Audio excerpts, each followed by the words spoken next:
My husband's smartwatch exposed late-night messages and the truth about who he was with. If you'd asked me a year ago, I would have said my marriage was rock solid. We weren't perfect, no couple is. But we had 10 years under our belt, a house in the suburbs, 2 kids under 8, and a routine that felt stable. Boring, maybe, but safe. I used to think boring but safe was a good thing. Turns out, boring can be a breeding ground for secrets. It started small. My husband, Mark, had always been a tech guy. Every new gadget, every app, every upgrade, he had to have it. So when he bought the latest smartwatch, I didn't think much of it. Just another toy for him to obsess over for a week before tossing it in the junk drawer with all the other forgotten tech. But this time was different. He wore the watch constantly. At work, at home, even in bed. He bragged about tracking his steps, his sleep, his heart rate. I teased him about being married to his watch, but he just laughed. Then the late nights started. He'd sit on the couch scrolling, pretending to watch TV, but clearly somewhere else. He'd get work texts at midnight, glance at his watch, and suddenly need to step outside for a call. He started going for runs at odd hours, his watch dutifully logging every mile. At first I brushed it off. Stress from work, midlife restlessness. Maybe he really was just obsessed with fitness. But in the pit of my stomach, something felt off. And it all came to a head the night his watch betrayed him. It happened on a Tuesday night. I remember because Tuesdays were usually our lazy dinner nights. The kids had soccer practice, I was exhausted from work, and we always ended up with takeout, pizza, Thai, whatever we could grab on the way home. That night, it was Chinese. Mark was sitting across from me at the table, scrolling on his phone between bites of General Tso's. The kids were bickering over fortune cookies. The TV was murmuring in the background. It was one of those perfectly ordinary evenings where nothing seems remarkable, until it becomes unforgettable. His wrist buzzed. He glanced down at his watch, and in that split second, the notification flashed just long enough for me to read it. Can't stop thinking about last night. When can I see you again? I swear the entire room went silent, even though the kids were still talking. It was like my brain froze the world around me. The words burned into my eyes before the screen dimmed. Mark reacted instantly, too instantly. He yanked his wrist toward his chest like he was hiding a secret code from enemy spies. He forced a laugh. "Work thing?" he muttered, already standing up. "I'll take this in the other room." And just like that, he was gone, his footsteps heavy as he retreated down the hall. I sat there, chopsticks frozen halfway to my mouth, my mind spiraling. Work thing? What kind of work thing sounded like that? Unless his office had suddenly turned into a soap opera set, that wasn't a work text. My heart pounded so loud I could barely hear the kids. My hands trembled so badly I dropped my chopsticks. That single line, "Can't stop thinking about last night," had cracked open something I couldn't unsee. For the next few days I told myself I imagined it. Maybe I misread the words. Maybe it was a group chat, an inside joke. Maybe. Denial is a powerful drug. But denial only works when you're not paying attention. And once I'd seen that message, I couldn't not pay attention. I noticed how often his wrist buzzed, how he angled it away from me when it did, how he started charging his watch at odd times instead of overnight, like he wanted to keep it close, alive, hidden. I started keeping mental notes. Buzzes at 10:15 p.m. He goes outside to get fresh air. Buzzes during dinner, he suddenly remembers a work email. Buzzes on Saturday morning, he announces he needs to run errands. Every buzz was a tiny betrayal, and every excuse was a flimsy patch on a widening crack.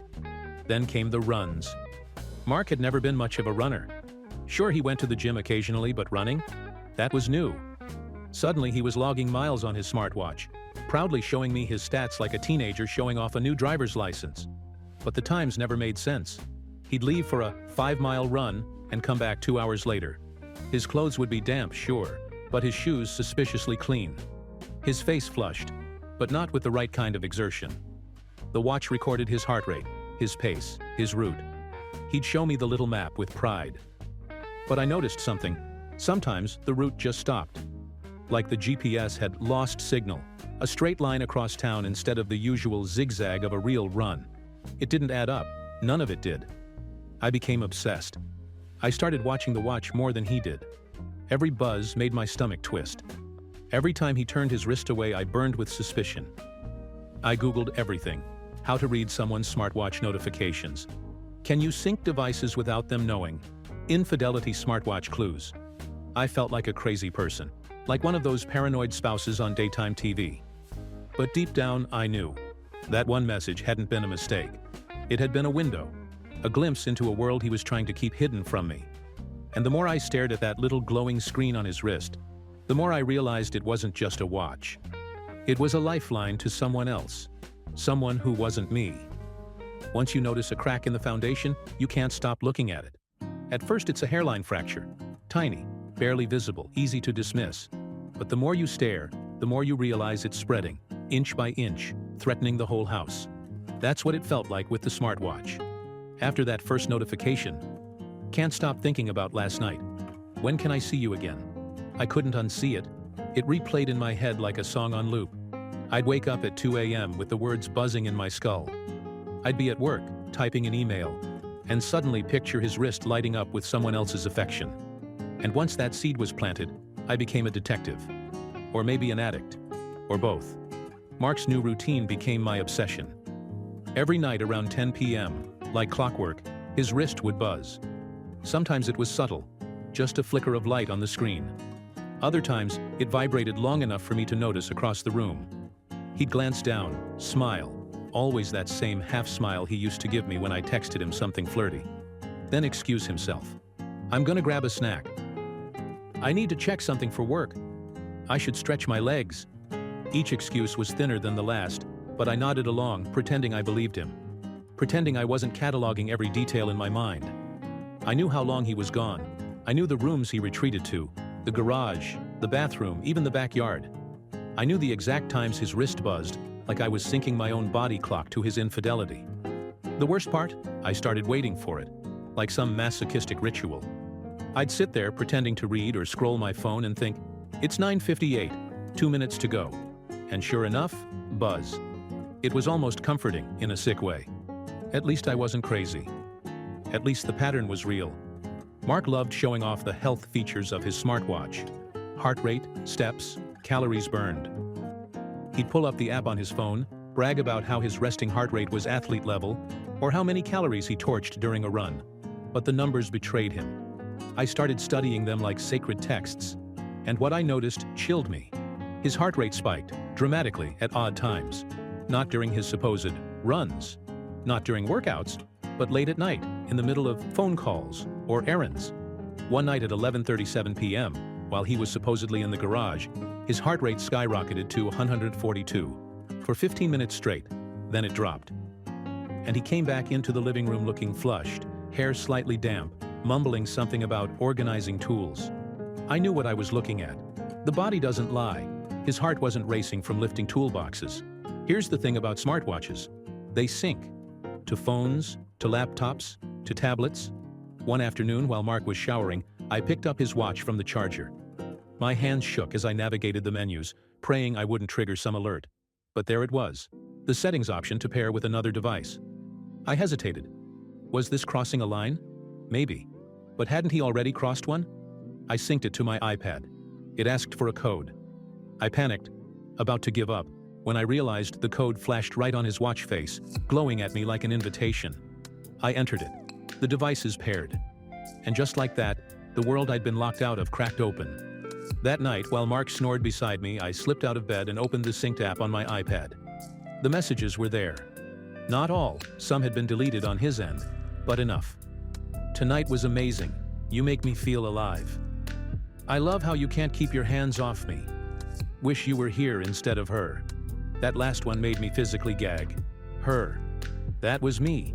Reduced to a placeholder, an obstacle, a pronoun. I wanted to scream, to shake him awake, to shove the iPad in his face. But I didn't. Not yet. Because for every message I saw, I knew there were more I hadn't. And I needed all of it. Living with him after that was like living with a stranger. Every morning he kissed my cheek like nothing was wrong. Every evening he played with the kids, cracked jokes, acted like dad of the year. And every night his watch buzzed, tethering him to her. I became an actress, smiling on cue, pretending to believe him, all while my insides rotted. It was like I was split in two. The good wife, who kept the house running, and the private detective who scrolled through heart rates and GPS logs at midnight. The GPS was the final nail. His runs always had gaps. Straight lines across town where the signal cut out. But synced to my iPad, the raw data showed more.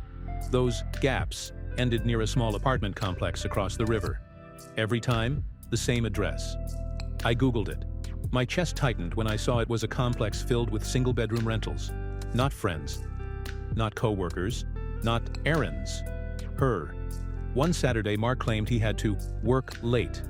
The kids were at my sister's, so I sat alone, staring at the glowing dot on the GPS map. At 9:02 p.m., the dot stopped at the apartment complex. His heart rate spiked. Messages pinged my iPad in real time. "You smell so good. I missed this all week. Don't worry, she'll never know." I threw up in the sink, literally. My body rejected it. That was the night I knew. This wasn't paranoia. This wasn't insecurity. This was real. The watch wasn't just betraying him. It was saving me from a lifetime of lies. But the question gnawed at me. When do I confront him? Do I wait for the perfect moment? Armed with undeniable evidence? Or do I explode now? Consequences be damned. Every time his wrist buzzed after that, I wanted to grab it, rip it off, smash it against the wall. But I held back. Because if his watch was the weapon, I wanted to use it, not destroy it. Living with someone while knowing their secret is a kind of madness. You become two people at once. The calm, smiling partner who hands them their coffee in the morning, and the screaming, broken version of yourself inside, clawing to be heard. That was me for weeks, maybe months. Honestly, I lost track of time because every day blurred into the same routine. Pretend, observe, collect evidence, repeat. Mark didn't know I'd synced his watch. He had no clue that every night while he snored, I was scrolling through the fragments of his other life. He'd still lean in to kiss me before heading out on his runs, still talk about how stressed work had been, still laugh at sitcom reruns like nothing was wrong. And I played along. I smiled. I cooked dinner. I folded laundry. I nodded when he complained about his boss. To the outside world, and maybe even to him, I was still the same wife I'd always been. But inside, I was unraveling. I knew too much. I knew what he called her. I knew the way he told her things he hadn't said to me in years. I knew how his heart raced for her, how his footsteps carried him across town to her apartment, how his lies had become reflexes. And the more I knew, the more dangerous the secret felt. Because the longer I carried it, the heavier it became. I started noticing all the little details I'd missed before. The faint scent of perfume that wasn't mine clinging to his hoodie. The way he shaved more often than usual, always before his late meetings. The sudden playlists on his phone, songs I knew weren't his taste, but probably hers. The way he'd smile at his watch when it buzzed, even when we were sitting together at the dinner table. I became obsessed with tracking his tells. I wrote notes in my phone, timestamps, observations, fragments of messages. I told myself I needed a complete record, that when the time came, I'd be ready to hit him with undeniable proof. But part of me also knew I was addicted to the hunt. The more evidence I gathered, the more I needed. I couldn't stop. The hardest part wasn't the betrayal. It was pretending I didn't know. I'd look at him across the table, hear him ask about my day, and want to scream, "Stop acting like you care. I know who you really care about."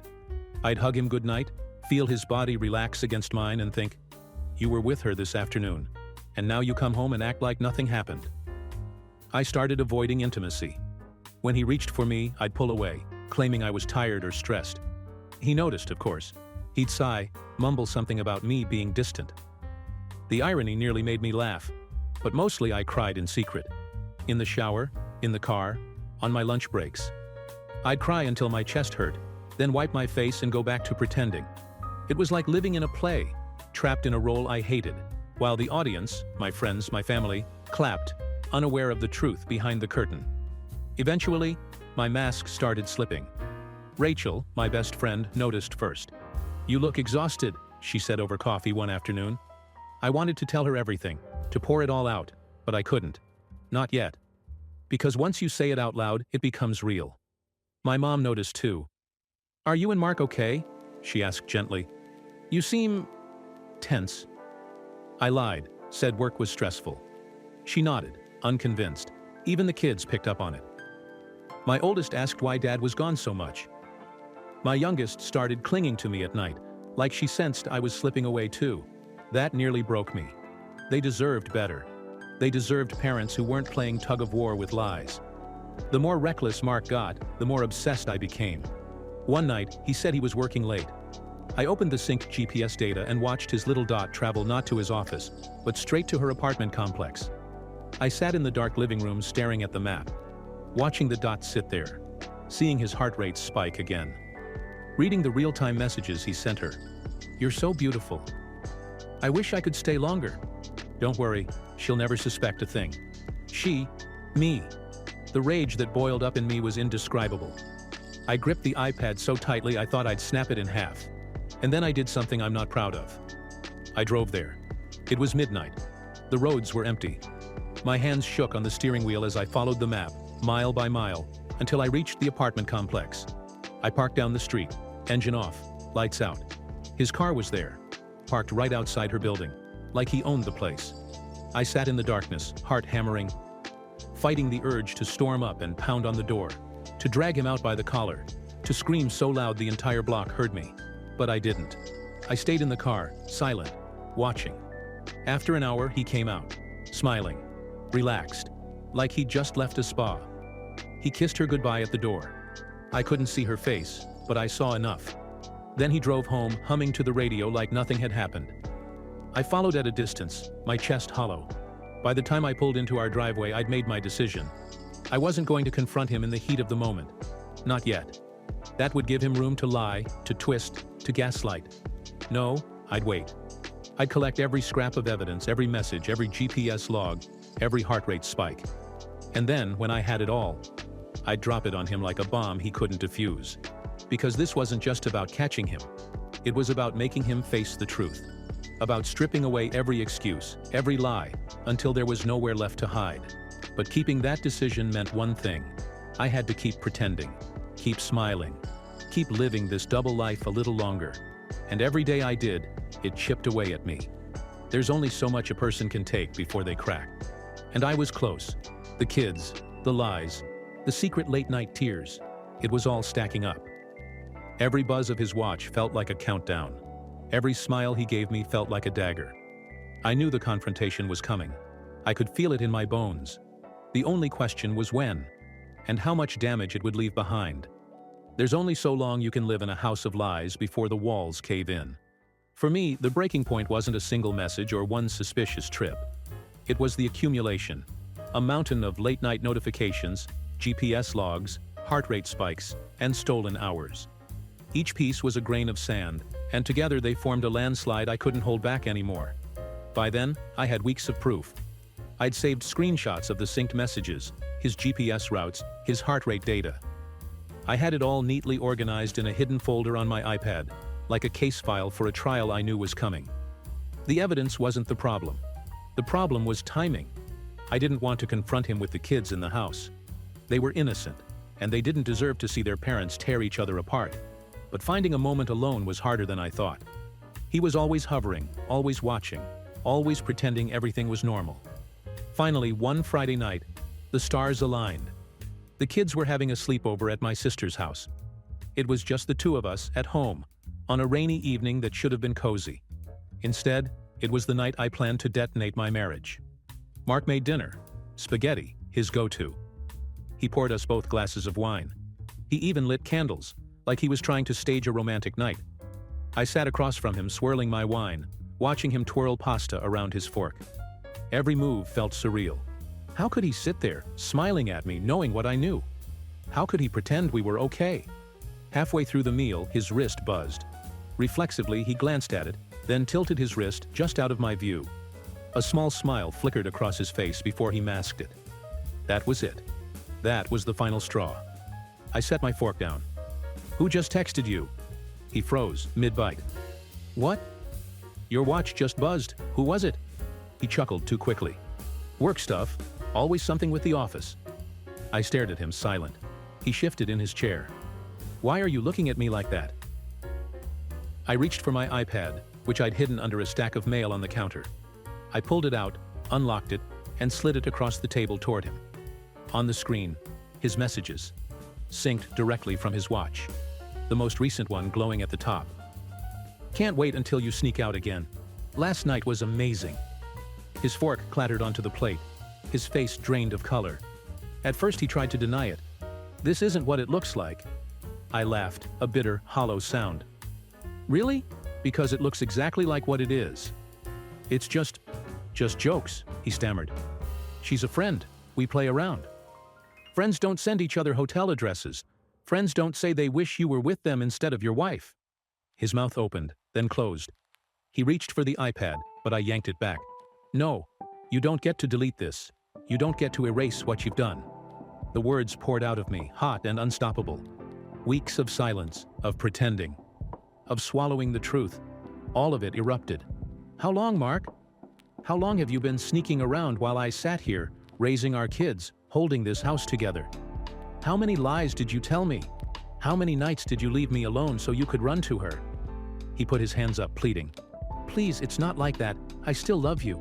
You're my wife. She doesn't mean anything. Doesn't mean anything? I slammed my hand on the table. Then why do you light up every time your watch buzzes?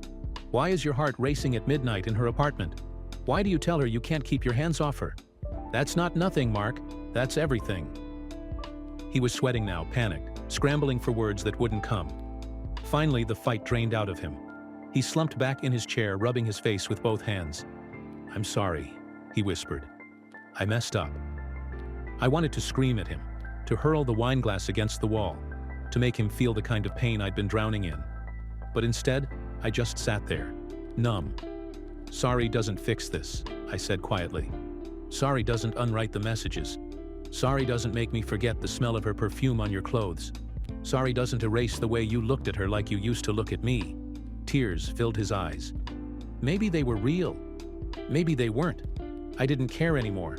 We didn't sleep in the same bed that night. He tried to follow me into the bedroom, but I shut the door in his face. I lay awake, staring at the ceiling, listening to the rain hammer the windows. Every buzz of thunder felt like an echo of his watch, vibrating through my skull. In the living room, I could hear him pacing, muttering to himself, maybe crying. I didn't check. I didn't care. For the first time in years, I felt utterly alone.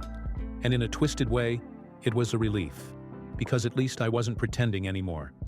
The morning after, the house felt like a crime scene. His toothbrush sat next to mine, his shoes by the door, his jacket on the chair. All these ordinary things that now looked like evidence of a life that had been a lie. He tried to talk, tried to hug me. I pushed him away. Don't touch me, I said flatly. I don't even know who you are. The kids came home that afternoon, and I put the mask back on for them. Smiled, cooked dinner, asked about their sleepover. But every time Mark looked at me, I felt bile rise in my throat. By Sunday night, I knew what I had to do. I couldn't forgive him. Not now. Maybe not ever. And I couldn't keep living in a house where every buzz of his wrist felt like a reminder of my own humiliation. So I told him, I want you out. He begged, he cried. He swore it was over, that he'd end it, that he'd do whatever it took. But I'd heard enough lies. The look in his eyes when I said it was final was something I'll never forget. A mix of shock, despair, and maybe the dawning realization that the little screen on his wrist had destroyed everything. The confrontation was just the opening act. The real play came after, in the long, grinding weeks that followed. If finding out was like ripping off a Band-Aid, the fallout was the slow, festering infection underneath. The first few days after I told him to leave were bizarre. He didn't actually move out right away. He hovered, like a ghost haunting the house, afraid to leave but too ashamed to stay. He slept on the couch. Every morning I'd step over him to get to the kitchen. Every night I'd hear him shifting under the blanket while I locked the bedroom door. The silence between us was thick, poisonous. The kids noticed. Of course they did. They're smarter than we give them credit for. My oldest asked why Dad was on the couch. My youngest cried at bedtime, begging him to come tuck her in like always. I told them, Daddy and Mommy need some space. But even as the words left my mouth, I felt sick. Space wasn't the problem. Betrayal was. It didn't stay contained for long. Secrets never do. It started with my sister. She came to drop the kids off one afternoon and caught Mark sneaking out the front door with a duffel bag. She cornered me as soon as he was gone. What's going on? She asked. And for the first time I said it out loud. He cheated. Her face twisted with fury. With who? I don't know her name, but I know where she lives. I know everything, his smartwatch told me. She hugged me so tight I thought my ribs would crack. Then she pulled back and said, "You deserve so much better than this." After that, it spread. My mom, my friends, eventually even his parents. Everyone reacted differently. My mom cried, furious on my behalf. My friends told me to run, to leave him in the dust. His parents begged me not to make any final decisions, pleading that everyone makes mistakes. But there was no mistake about it. It wasn't one night, it was months of lies, reinforced by every buzz of that damn watch. Mark tried everything. He wrote me letters, he bought flowers. He deleted her number, like that would erase the messages seared into my brain. He swore he ended it, that it was just a stupid phase, that he didn't want to lose his family. But every word he said felt like static. The trust was gone. You can't unring a bell, and you can't unread "Wish you were here" instead of her. He even tried therapy. Scheduled sessions for us with a marriage counselor. I went once, sat in the chair, listened to him cry about how guilty he felt, how he wanted forgiveness. When the counselor turned to me and asked, "Do you think you can forgive him?" I didn't hesitate. No, we never went back. The hardest part wasn't him, it was the kids. My oldest started asking if we were getting divorced. My youngest asked why Daddy was moving his clothes out of the closet. I tried to explain in age-appropriate terms, but how do you tell your children that their father chose someone else over the family he built? I told them, "Daddy and Mommy love you very much, but Daddy made a mistake, and now we have to live in different houses." They nodded, but I could see the confusion in their eyes. The hurt. That's the collateral damage of infidelity. It doesn't just shatter the partner, it ripples outward, breaking everyone in its path. It didn't take long before separation became divorce. Papers were drawn up. Lawyers got involved. The usual grind of splitting a life in two. He fought at first, begged me not to file, said we could work it out. But when he realized I wasn't backing down, he caved. The process was messy, of course. Division of assets, custody schedules, child support. All the ugly math of dismantling a marriage. But the ugliest part wasn't legal. It was emotional. Watching a decade of life dissolve into paperwork and signatures. I never confronted her directly. I didn't want to give her the satisfaction. But I did learn her name. Found her social media. Saw her smiling selfies. Her carefully curated posts about self-care and living authentically. Every time I looked at her face, bile rose in my throat.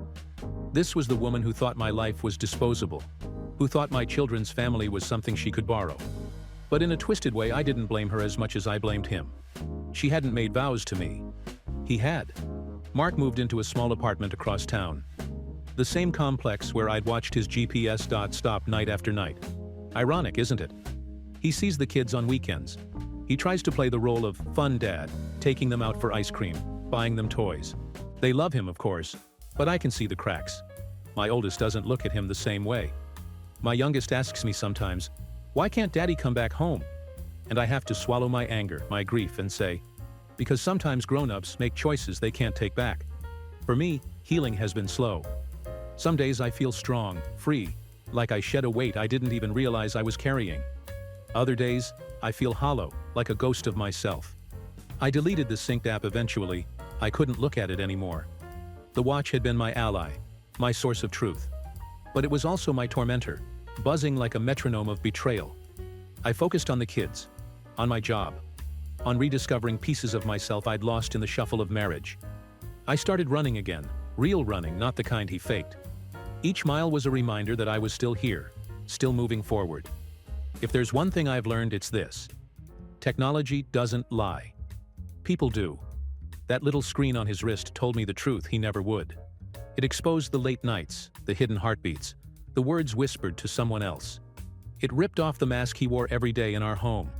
But beyond the tech, I learned something deeper. I don't need to accept less than I deserve. I don't need to smile through lies.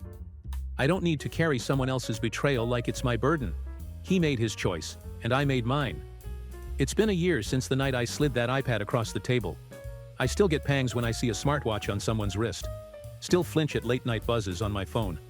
But I also smile more now. I laugh with my kids. I cook dinner without wondering where my husband is. I'm not healed, not fully, but I'm healing. And that's enough. As for Mark, I don't know if he's still with her. Maybe he is, maybe he isn't. Honestly, I don't care. Because she can have the version of him who sneaks, who lies, who lives half a life. I'll take the truth. Even when it hurts. Especially when it hurts.